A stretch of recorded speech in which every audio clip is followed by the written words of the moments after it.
Boa noite a todos. Que Jesus possa nos amparar na reflexão desta noite. Gostaria de primeiramente agradecer ao convite da Magna, do Belo, de todos os irmãos em ideal do Centro Espírita André Luiz. O tema dessa noite é a evolução da percepção. Que nós possamos fazer uma reflexão sobre a questão da mediunidade, de sermos servos do Senhor, de como nós podemos ser instrumentos melhores. Mas para que nós possamos iniciar, a gente faça uma pequena prece. Queria dar boa noite à minha amiga Laine, que já está presente, a todos os irmãos ideal que já estão aqui na casa virtual. E se tiver alguma pergunta, a gente vai responder caso soubermos ao final.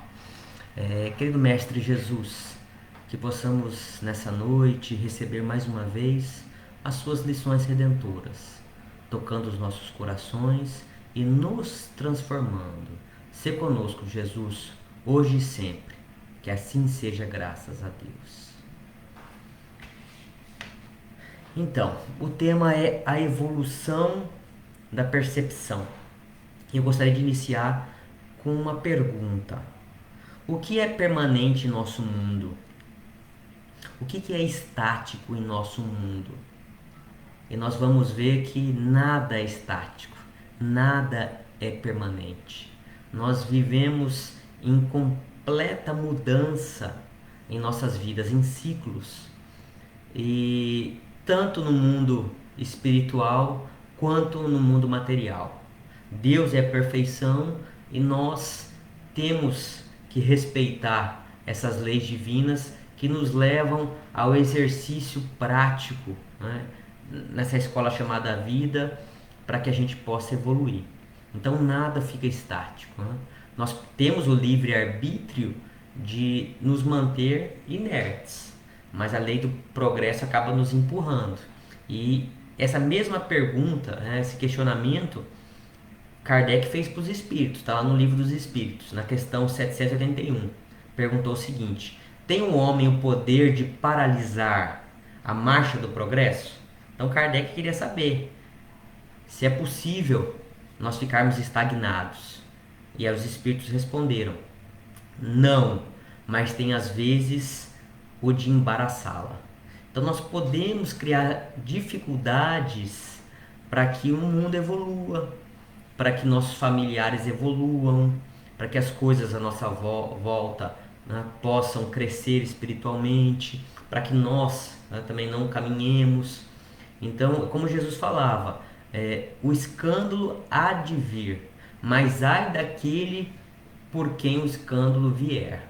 Então, nós que temos o conhecimento da doutrina espírita, precisamos aí sem falta trazer para o nosso consciente as nossas responsabilidades e começar a separar o joio do trigo, a plantar, né, a boa semente.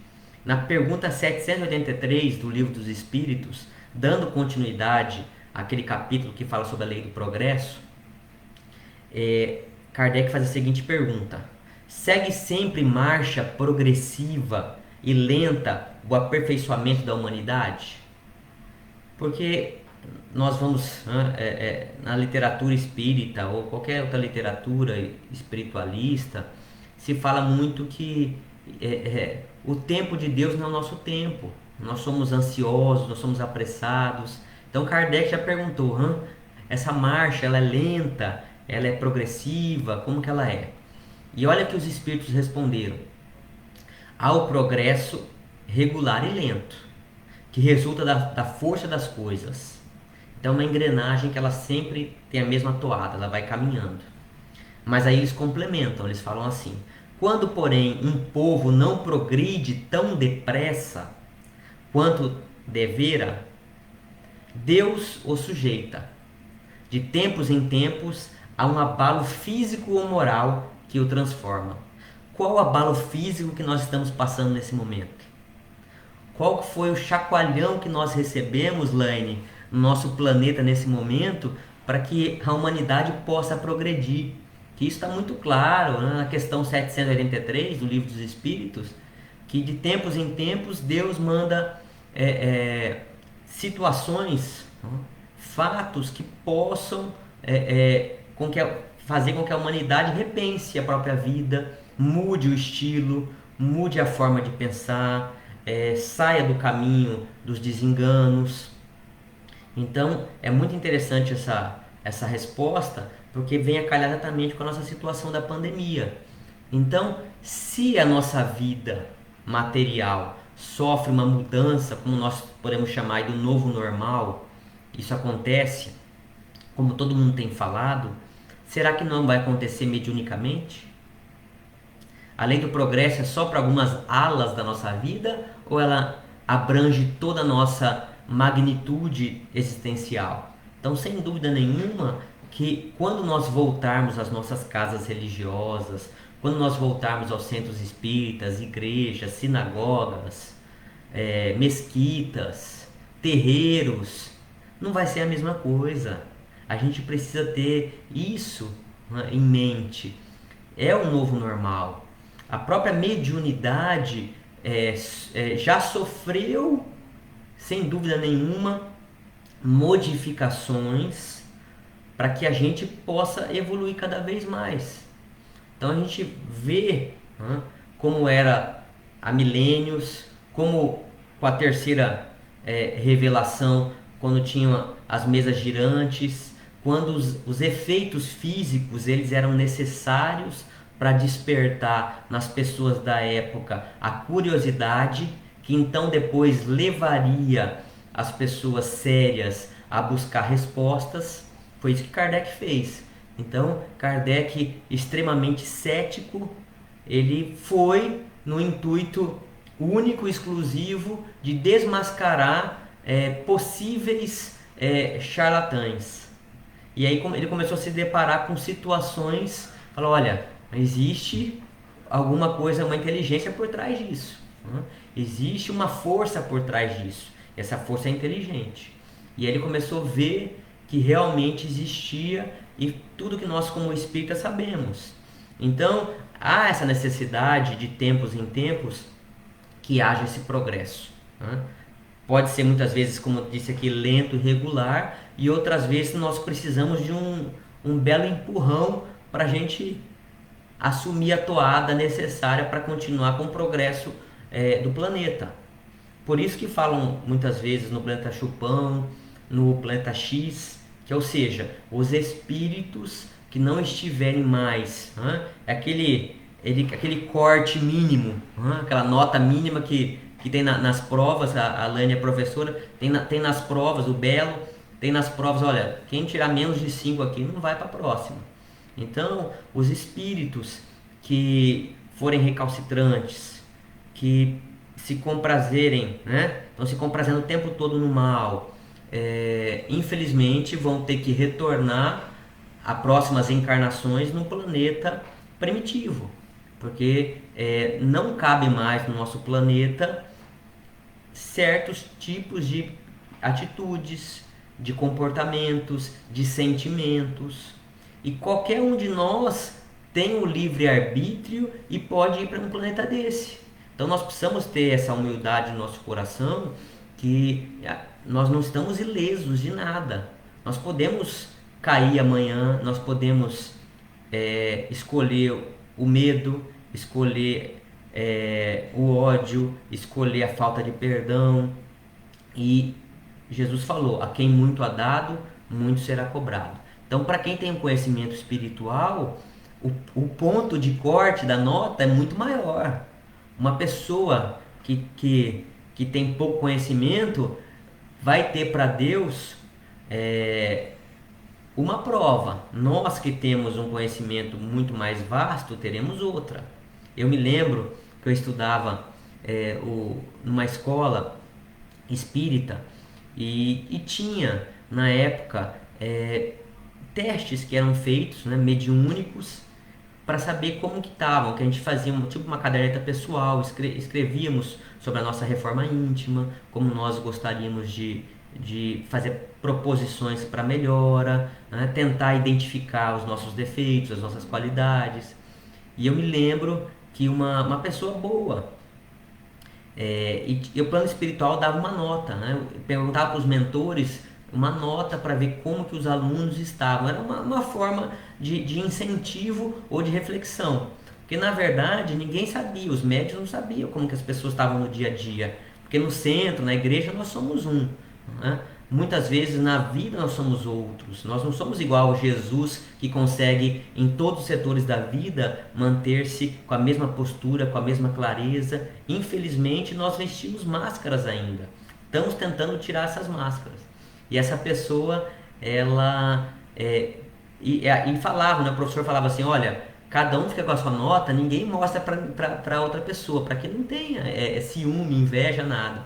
E a pessoa não aguentou, foi lá e falou, olha, fulano, né, que fuma, que falta, o fulano tirou 6 a nota espiritual e minha nota foi 5, eu venho aqui todos os dias, eu não falto. E aí depois veio a resposta para a pessoa. Aquela pessoa já vinha naquela encarnação com uma boa postura, ela tinha mais conhecimento, só que ela achava que ela estava suficientemente boa, ela não se esforçava mais para melhorar. A outra pessoa que ganhou a nota melhor era uma pessoa que tinha vários defeitos, vários vícios, mas ela tinha um esforço hercúleo para melhorar. Mesmo que ela não tinha conseguido ainda se desvencilhar, os espíritos estavam auxiliando, né, dando a nota em relação ao nosso esforço. É isso que fala no livro dos Espíritos, né? Que cada um possa fazer no limite das suas forças. Então, existia um esforço sincero e franco de melhorar a própria pessoa, enquanto a outra estava o quê? Estava estagnada. Falou, e a gente quer nos comparar aos outros. A nossa evolução ela é única, ela é personalista, cada um tem o seu compromisso. Então nós precisamos ter isso em mente para que a gente não se compare a ninguém. A gente acha que nós estamos bem porque o outro caiu, o outro fez uma coisa muito feia, mas já se arrependeu, já está caminhando para frente, já está se transformando, enquanto nós às vezes ficamos estacionados. Então é muito importante a gente refletir sobre isso. Mas vamos lá, eu trouxe para a gente ir nessa toada do livro, que é um livro fantástico, chama A Imensidão dos Sentidos. É um livro que vem complementar o livro dos médiuns, e eu acho que todo médium, toda pessoa que quer se conhecer, quer se transformar, precisa ter esse livro como livro de cabeceira. É do Espírito Hamed, pelo médium, psicógrafo Francisco do Espírito Santo Neto. Tem um capítulo que ele é muito interessante, que ele fala sobre a autopercepção. E olha que interessante que ele fala assim, num trecho do capítulo. Ele fala assim: nas tarefas medianímicas, os sensitivos devem ter como base imprescindível a intuição e a inspiração, provindas do reino da alma. Não podem desconsiderar as sensações do próprio veículo físico, para que haja um desenvolvimento integral e harmonioso da mediunidade. O que ele quis dizer? Se nós não nos conhecermos, se nós não termos esse trabalho profundo do autoconhecimento, nós não podemos ser instrumentos, não podemos ser médiuns de ninguém. Se nós não somos médiuns de nós mesmos, então eu vou dar um exemplo. Isso eu demorei 10 anos para perceber. Eu achava que eu não tinha raiva. Então eu fiz vários cursos nos centros, trabalhava isso e falei, olha, eu não explodo, não quebro nada, né? Que a gente acha que acesso de raiva é só quando a gente explode, quando a gente, sabe assim, perde as estribeiras. E a quem muito é dado, muito será cobrado. E aí eu achava que eu não tinha raiva. Como eu comecei a estudar outros campos, né, da medicina tradicional chinesa, eu tenho 4 pólipos na vesícula. A vesícula está ligada à parte emocional, né? Nossos órgãos estão ligados, né? Nosso corpo fala. E a vesícula está ligada à raiva. A vesícula e o fígado estão ligados à raiva. E eu falava assim, mas não é possível. Se eu estou estudando e estou com um problema na vesícula e eu não tenho raiva, e aí eu fui estudar isso a fundo, né? Me deu aquele insight, comecei a estudar. Então a raiva não é só quando a gente explode. Existe quando nós exteriorizamos a raiva, e existe quando nós guardamos a raiva. Então, infelizmente eu estou trabalhando isso em mim, mas eu tenho a questão de ser perfeccionista, né? Eu fico insistindo que as coisas sejam melhores.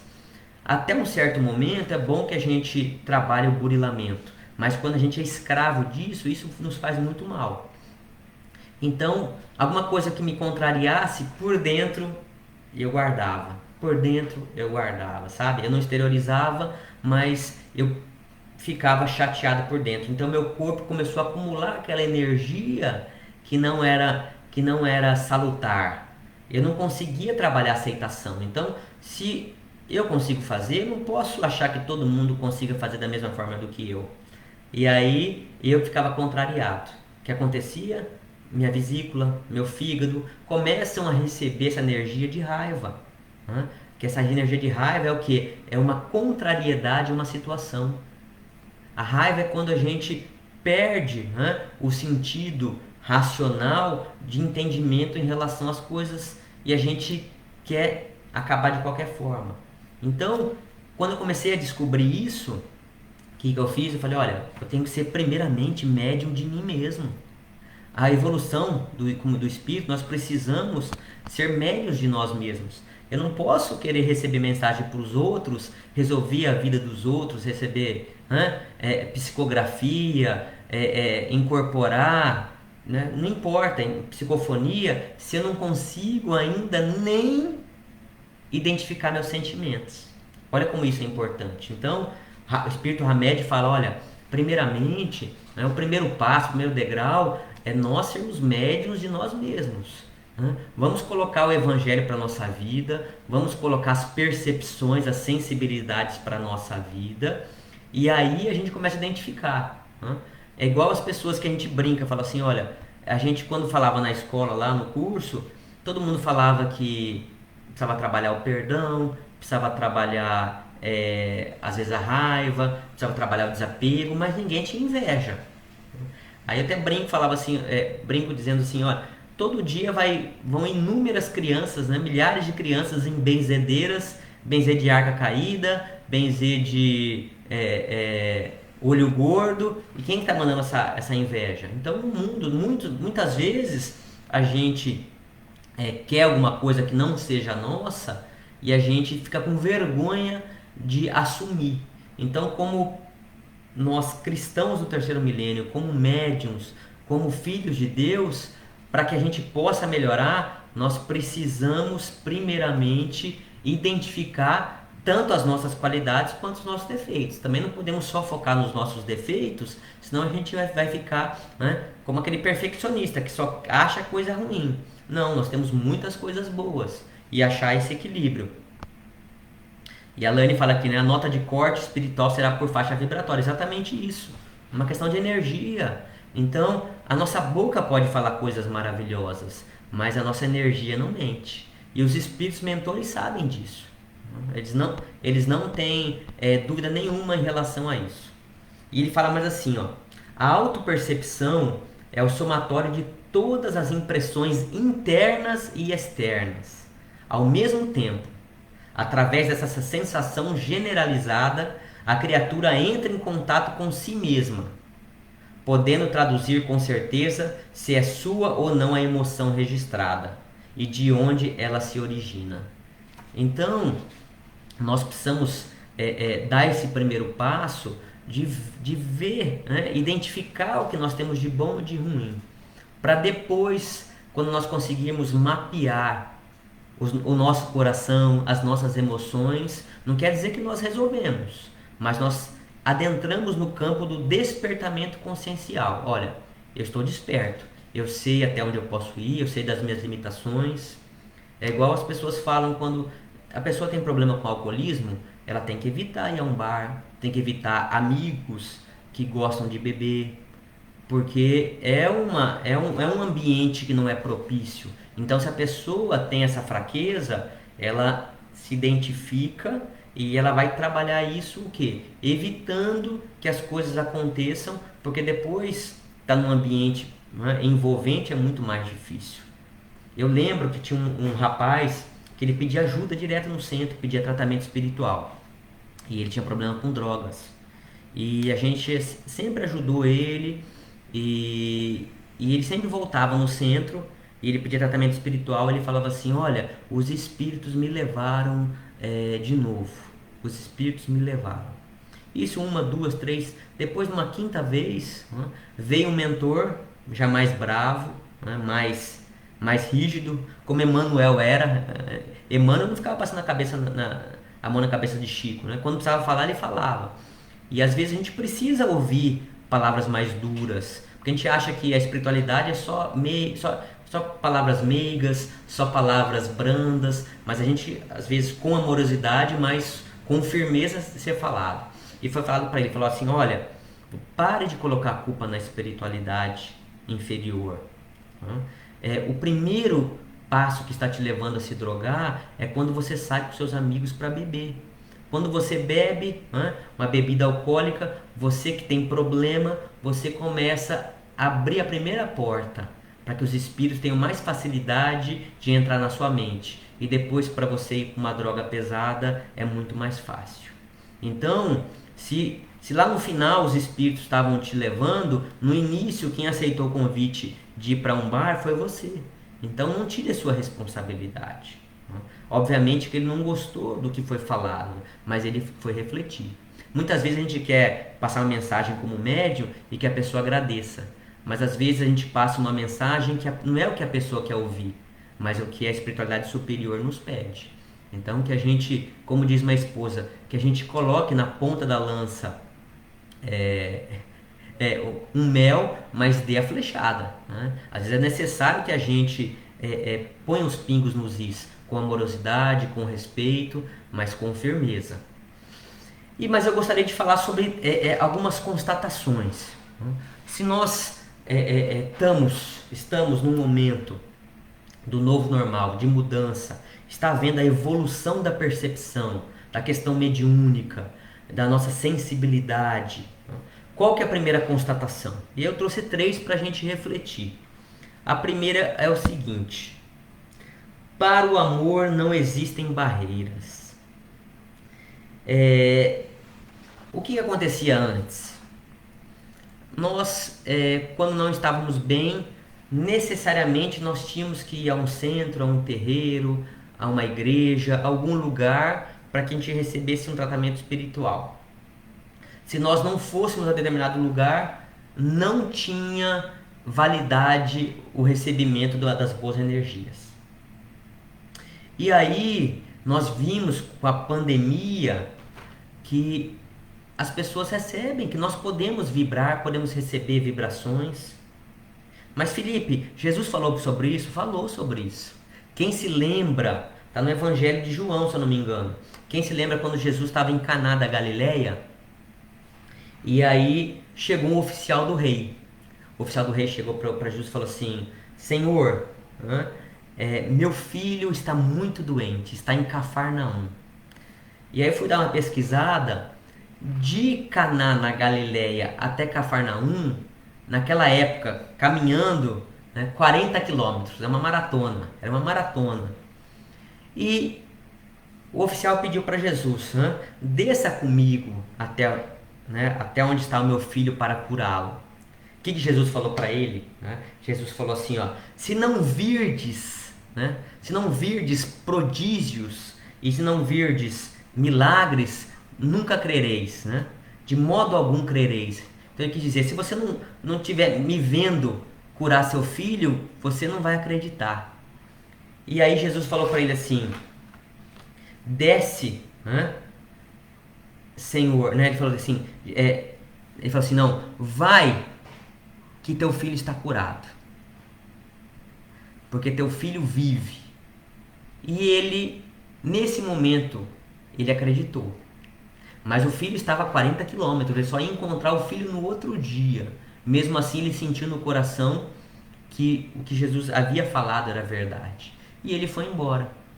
Conta-se no Evangelho que no outro dia, ele chegando já em Cafarnaum, os, os funcionários dele, né, as pessoas próximas a ele, correram quando viram ele chegando e falaram: Olha, teu filho vive, baixou a febre, ele está bem. Aí ele perguntou: Mas que horas aconteceu isso? Aí eles falaram assim: Ontem na 7ª hora. E aí ele se recordou que foi naquele momento em que Jesus falou para ele: Teu filho vive. Foi nesse exato momento que ele foi curado.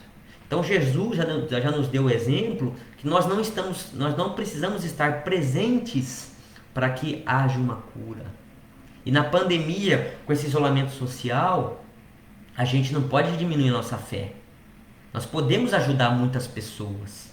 Nós podemos auxiliar muitas pessoas. Eu tenho feito alguns auxílios por videoconferência.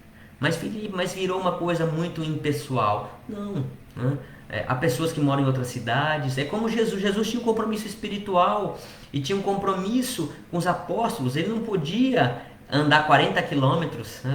Mandar de 1 a 2 dias para ir, mais 2 dias para voltar, para fazer aquela cura. E não existia distância. Jesus deu o exemplo para nós de que com fé não existe distância, nós podemos curar. Então, com essa pandemia, ficou muito claro para nós que temos essa sensibilidade que não importa o local, com fé nós conseguimos alcançar os nossos objetivos. E a segunda constatação: o verdadeiro templo sagrado é o nosso coração. Então nós médiuns, nós servidores do Cristo, tem pessoas que falavam assim: olha, eu estou sem ir ao centro, eu não vou aguentar, eu vou passar mal, as coisas não vão andar. Então a gente fica às vezes escravo de um templo de pedras. Não que seja desnecessário, a gente não vai voltar ao centro, à igreja, não estou dizendo isso. Mas nós dávamos muito mais importância do que realmente existe. Tanto que Jesus não criou templo nenhum.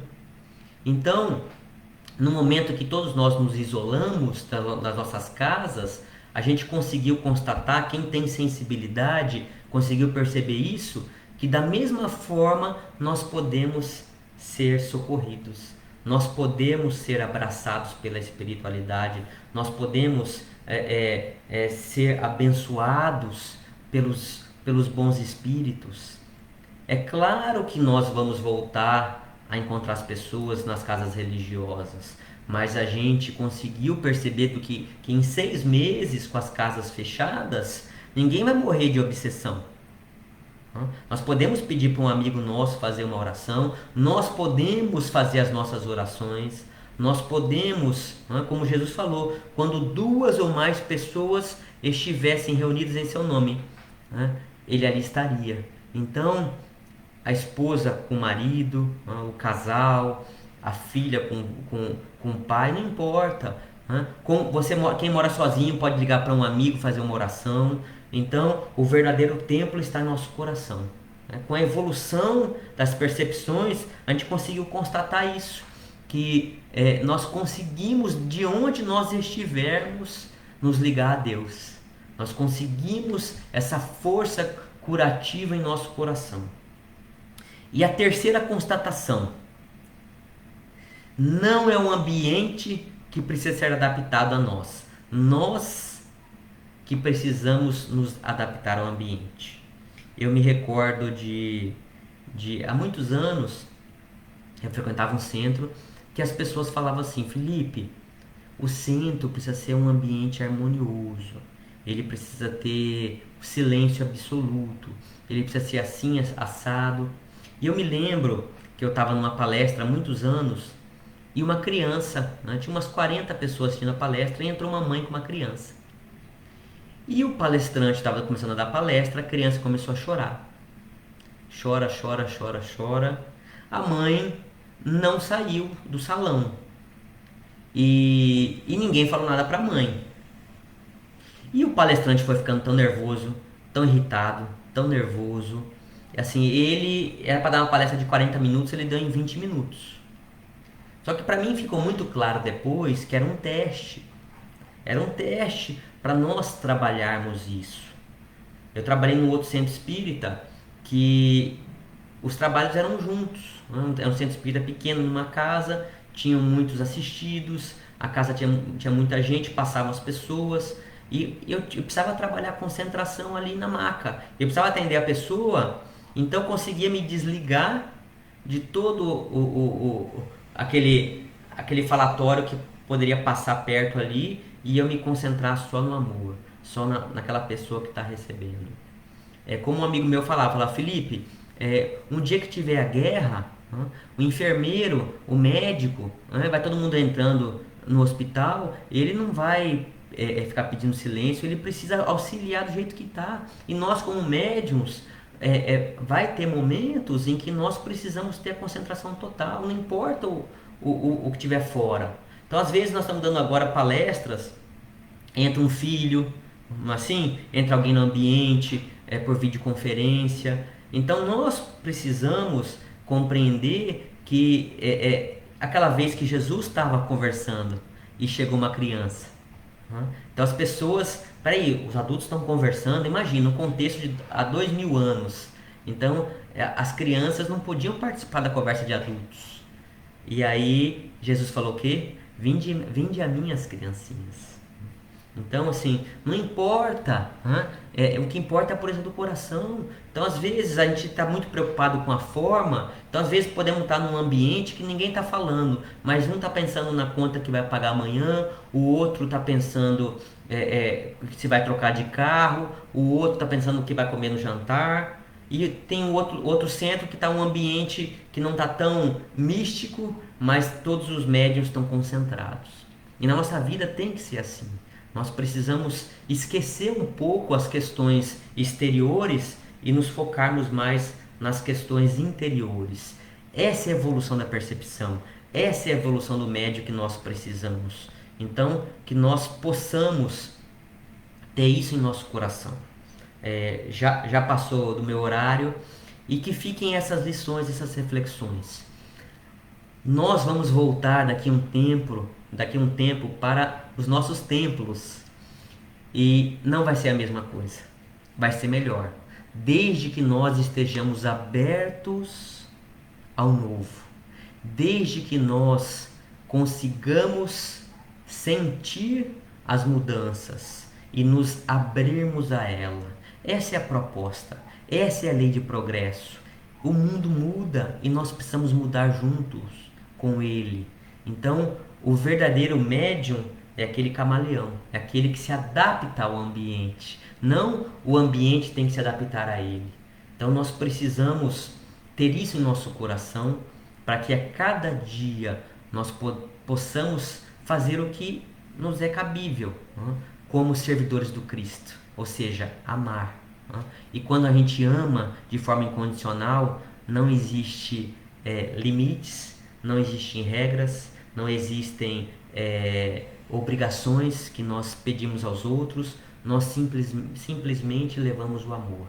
Então que nós tiremos um pouco do nosso coração dogmas, formas, receitas prontas, e como médiums desse terceiro milênio, desse novo horizonte que se agiganta em nossos corações, nesse mundo que a cada dia tem mudado muito, nós possamos ter isso em mente. Que o amor sempre seja a nossa bandeira. Que assim seja, graças a Deus. Quero agradecer a todos os amigos que participaram e que Jesus nos abençoe e bom final de semana a todos. Que assim seja.